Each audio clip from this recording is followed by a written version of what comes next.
Iran Israel যুক্তরাষ্ট্র সংঘাতের 10ম দিন চলছে। গত 28 ফেব্রুয়ারি থেকে শুরু হওয়া এই সংঘাত আধুনিক যুদ্ধের নতুন একটি দিককে সামনে নিয়ে এসেছে। তা হল কোটি কোটি ডলারের যুদ্ধবিমান বা ক্ষেপণাস্ত্রের চেয়ে সস্তায় বানানো শত শত ড্রোন যুদ্ধের মাঠে হয়তো বেশি কার্যকর।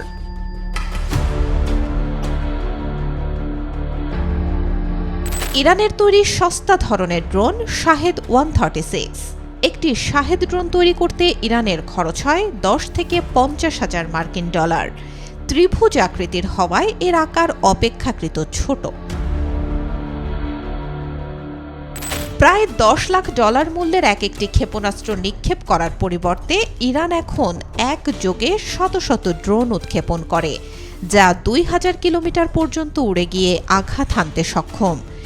কম উচ্চতা দিয়ে উড়ে যায় বলে রাডারকে ফাঁকি দিতে পারে। তবে শাহেদের দুর্বলতা হলো এর গতি কম, ঘন্টায় মাত্র 185 কিলোমিটার।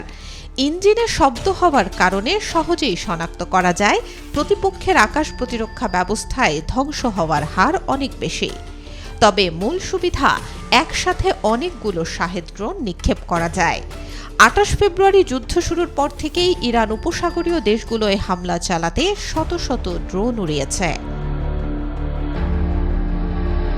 অন্যদিকে মার্কিন সমরাস্ত্রের ভান্ডারে নতুন সংযোজন লুকাস। ফোর্বস সাময়িকীর প্রতিবেদন বলছে, লুকাস সরাসরি শাহেদ 136 ড্রোনের নকশার অনুকরণ করে বানানো হয়েছে।